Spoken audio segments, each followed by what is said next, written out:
घरातले निराधार व्यक्तीचे जर पैसे येत नसतील तर ते कशा पद्धतीने पैसे आलेत किंवा नाही हे कसे चेक करायचे आजच्या व्हिडिओमध्ये मी तुम्हाला दाखवणार आहे. सर्वप्रथम आपल्याला गुगल ब्राउझरवर यायचं आहे.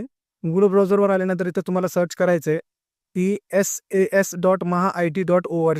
आल्यानंतर तुम्हाला सर्वप्रथम जे लिंक दिसते त्याच्यावर क्लिक करायचं आहे. खाली स्क्रोल करायचं आहे, लाभार्थी स्थितीवर चेक करायचं आहे आणि तुम्हाला स्वतःचं जे व्यक्तीचं श्रावणबाळ निराधार व्यक्ती आहे त्याचा आधार नंबर टाकायचा आहे.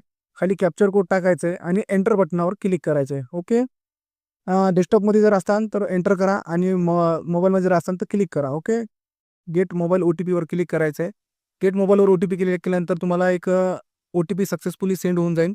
खाली एंटर OTPमध्ये तुम्हाला क्लिक करायचं आहे आणि आपल्या मोबाईलवर आलेलं तुम्हाला इथं OTP सबमिट करायचं आहे. ओके. आणि गेट डाटावर क्लिक करायचं आहे. गेट डाटावर क्लिक केल्यानंतर तुम्हाला मेसेज व्हेरीफाईड सक्सेसफुली होऊन जाईल. ओके. ओके बटनावर क्लिक करायचं आहे आणि तुम्हाला इथं बेनिफिशरीची पूर्ण डिटेल्स येऊन जाईल. आपल्या निराधार व्यक्तीची पूर्ण माहिती दिसून जाईल.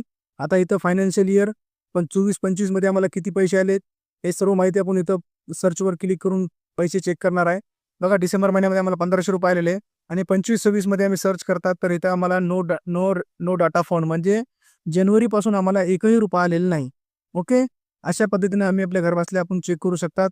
चला मग आजच्या जय हिंद जय महाराष्ट्र.